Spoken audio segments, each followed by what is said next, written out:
Assalamu alaikum warahmatullahi wabarakatuh, msikilizaji na mtazamaji wa Iqra FM 95.0.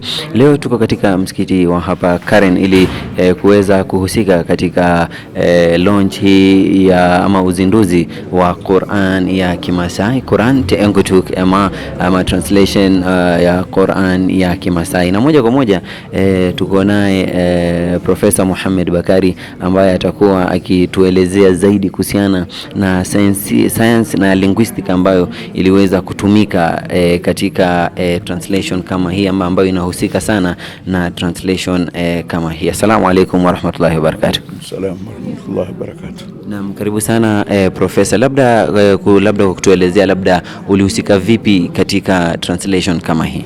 Mimi background yangu ni mwanaisimu au language scientist, na najishughulisha na every aspect ya lugha, whether social, political, economic, na kutokana na background hii ndio ilinifanya for a very long time kujaribu kuwashawishi watu watafsiri Qurani katika lugha za kawaida ili watu wapate kusoma. Na kazi hii imenichukua mimi miaka 35 kuweza ku convince watu kuona importance ya jambo hili, lakini mwisho alhamdulillah imekuwa. Na tulianza na Kigiriama, na Kigiriama ni Bantu language, na Kimasai ni Nilotic language. So structurally kidogo ni tofauti, lakini ultimately kile ambacho kinatokea ni kile tu. So nilimaliza hii ya Kimasai au wenyewe kama wanavyoita ma language. Alafu tutakwenda katika lugha nyingine. Na labda tumeona kwa miaka ya hivi karibuni, labda mwaka jana tuliweza kuzindua Qurani ya Kigiriama, mwaka huu tumezindua Kimasai, na kwa miaka ya hapo nyuma hii haikuwa kawaida. Labda ni jambo gani ambalo limebadilika ili kufanikisha kuwa na Quran translation kila mwaka ya matabaka tofauti?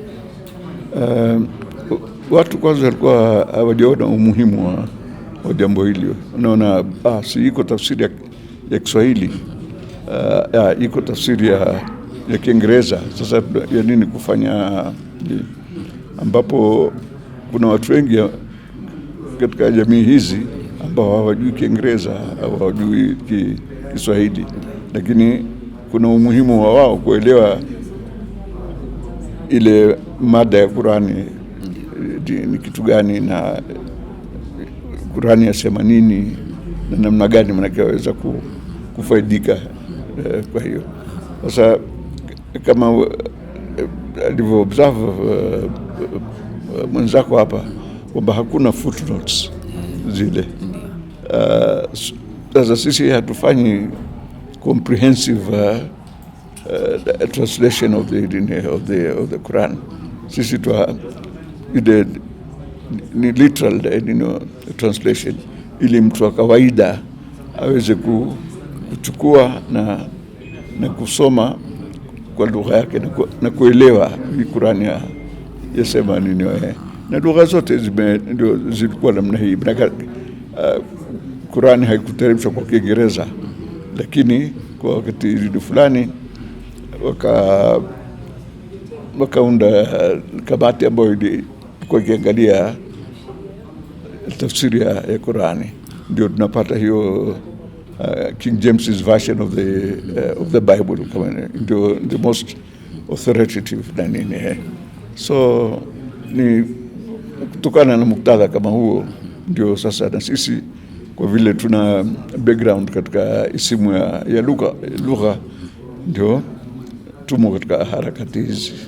Na sasa kama mwanaisimu tunafahamu kwamba lugha hubadilika kwa majira. Kuna baadhi ya vocabularies zinaongezeka, kuna baadhi ya maneno kidogo yanapotea jinsi generations zinavyozidi kwenda. Umekuwa katika tasnia hii takriban miaka 30, labda kwa upande wako labda mmehakikisha vipi kwamba wale ambao ni wazee bado wataelewa na wale ambao bado ni vijana wataelewa, huku tukiona lugha za kawaida zinabadilika tukilingana na muda na pia generation? Tafsiri zote baada ya muda lazima ziwe upgraded. Maximum miaka 10 inaweza kuniniwa, lakini baada ya hapo kuna new insights ambazo zinakuja, na utaona ndivyo ambavyo inatokea katika Kiingereza, katika Kifaransa, katika lugha nyingine. Wana incorporate zile new insights katika zile tafsiri. So hiki ni kitu ambacho kitaendelea forever. Sio kitu ambacho tusema sasa basi tumepata dini, kwa sababu kila wakati una context ya dini yake, na wanapata new insights au wanazi upgrade zile old insights na kadhalika, na itaendelea namna hii tu. Labda kama mwanaisimu na tukiangazia Qur'ani ya mwaka jana ya Kigiriama, Qur'ani ya mwaka huu ya Kimasai, labda utasema ni changamoto gani kubwa zaidi ambayo umeweza kuikumba? Kwa hakika hakuna changamoto yoyote, ni kupata watu ambao wajua lugha zote mbili. Madamu wajua, basi sasa sisi tunajaribu kuwa identify watu wale, alafu kuwaleta pamoja na kuonyesha umuhimu wao, alafu wao ndio wanaendelea. Na hawa ambao wametafsiri ni wanavyuoni. Sasa tuna wanavyuoni wa Kimasai ambao wamesoma kwa mfano Madina, wengine kwenda Azhar na kadhalika. So hawa ndio watu ambao unaweza kuifanya ni kazi na wameifanya sasa. So kwa hivyo itaendelea. Hakuna wakati ambako utakuwa hakuna wanavyuoni wa kufanya kazi kama hizi. Kila generation inaleta wanavyuoni ni wapya. Na labda kuna wale ambao kwa sasa wameweza kukufahamu, wamekusikia na wangependa labda lugha yao, tabaka lao iweze kufanywa translation, labda ungewashauri wafanye process gani? Hii kwa hakika ni kazi ya kila mtu, sio manake specialist group of people ambao tunafanya hii. Bora tu awe na ile background ya kuweza kufanya Sasa tusitegemea watu fulani tu ndio watakuwa wanafanya kazi hii. Sasa kwa mfano mimi nikiwa siko tena, sasa itakuwa tafsiri hazini la tunapata vijana ambao wakuza ili na wao watakuza generation inayokuja, na itaendelea namna hiyo forever. Kabisa. Na sasa labda kwa ushauri wako kwa umma mzima wa Kiislamu, hasa wa Kenya ambao wanafurahikia matabaka yao na wangependa tena kusoma Qur'an kwa lugha yao ya kawaida, labda ushauri wako ungekuwa upi?